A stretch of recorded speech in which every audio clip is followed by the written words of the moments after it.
আদানির সাথে বিদ্যুৎ কেনার চুক্তিতে কি কি অনিয়ম আছে আমি যতটুকু দেখেছি, একটি হচ্ছে কয়লার মূল্য। কয়লার মূল্যটা ওখানে অস্ট্রেলিয়া এবং সিঙ্গাপুরের ইন্ডেক্সের অ্যাভারেজ মূল্য ধরা হয়েছে, যেটা অনেক বেশি। আমরা জানি যে কয়লা কেন্দ্রে যে চুক্তিগুলো হয় সেগুলো ডিসকাউন্টেড চুক্তি হয়, সেই ডিসকাউন্টটা আমাদের বাকি কয়লা কেন্দ্রগুলোর জন্য প্রযোজ্য আছে, কিন্তু এটার মধ্যে নেই।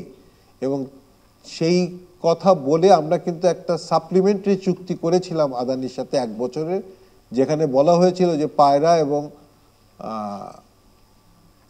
রামপালের যে কয়লার মূল্য আছে তার চাইতে কম মূল্য, সমপর্যায়ে বা তার চাইতে কম মূল্যে কয়লার মূল্য ধরা হবে, এবং সেটাই 1 বছর ধরে তারা ধরেছিল। কিন্তু সেই সাপ্লিমেন্টারি চুক্তিটা এক্সপায়ার করে গেছে। এখন আবার তারা সিঙ্গাপুর এবং অস্ট্রেলিয়ার কয়লার মূল্যের সাথে এটা তারা অ্যাভারেজ করে তারা আবার বিল করছে। আমার ধারণা তারা এটা আলোচনার মাধ্যমে এটা একটা যুক্তিসঙ্গত কয়লার মূল্য আমরা করতে পারবো, না করলে এটা একটা অসম চুক্তি হিসাবে বিবেচিত হবে বলে আমি মনে করি। আরও যেটা আছে সেটা হচ্ছে যে 40% বিদ্যুতের মূল্য আমাদের দিতে হবে যদি আমরা কোনো বিদ্যুৎ ব্যবহার নাও করি। 100% তো ক্যাপাসিটি পেমেন্ট দিতে হবেই, এর সাথে আরও 40% বিদ্যুতের খরচ আমাদেরকে দিতে হবে। এটা একটু ভিন্ন অন্যান্য কয়লা ভিত্তিক যে বিদ্যুৎ কেন্দ্রগুলো আছে তার চাইতে। এটার পিছনের যুক্তিটা হলো যে তারা কয়লা ইতিমধ্যে কিনে রেখেছে, তারা কয়লা খনি কিনেছে এই প্রকল্পের জন্য, সেটার মূল্য দেওয়ার পরিশোধ করার জন্য তাদের 40% বিদ্যুৎ আমাদের কিনতে হবে। এই দুটোই মূল তফাৎ আমাদের অন্যান্য যে কয়লা ভিত্তিক চুক্তি আছে সেগুলো থেকে।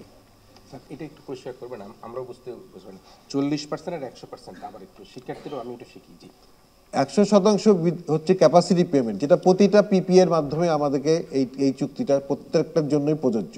সেটা রামপাল পায়রা সবার জন্য প্রযোজ্য যে 100% ক্যাপাসিটি পেমেন্ট আমাদেরকে দিতে হবে। সেখানে আমরা 70% বিদ্যুৎ কিনি বা 80% বিদ্যুৎ কিনি, এটা সব পিপিএ সব আইপিপির ক্ষেত্রেই এই শর্তটা প্রযোজ্য যে ক্যাপাসিটি পেমেন্টটা আমাদের পুরো দিতে হবে। তার মূল কারণটা হলো যে ক্যাপাসিটিটা সার্বক্ষণিকভাবে তৈরি রাখতে হয়, চাইলেই আমি পুরোটুক পাবো। এই যে তৈরি রাখার জন্য তারা যে ক্যাপাসিটিটা তৈরি করে রাখছে, সেই কারণে ক্যাপাসিটি পেমেন্টটা দিতে হয়।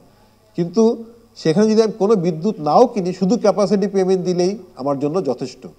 কিন্তু আদানির ক্ষেত্রে 40% বিদ্যুতের খরচও দিতে হবে, এটাই হচ্ছে তফাৎ। অন্যান্য ক্ষেত্রে বিদ্যুতের কোনো খরচ দিতে হবে না, শুধু ক্যাপাসিটি পেমেন্ট দিলেই চলবে।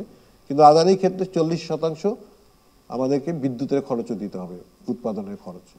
তার কারণটা যেটা আমি বলেছি ইতিমধ্যে, যে কয়লা তারা কিনে রেখেছে, সেই কয়লার মূল্য হিসাবে তারা 40% বিদ্যুতের মিনিমাম তারা পেমেন্ট চায়।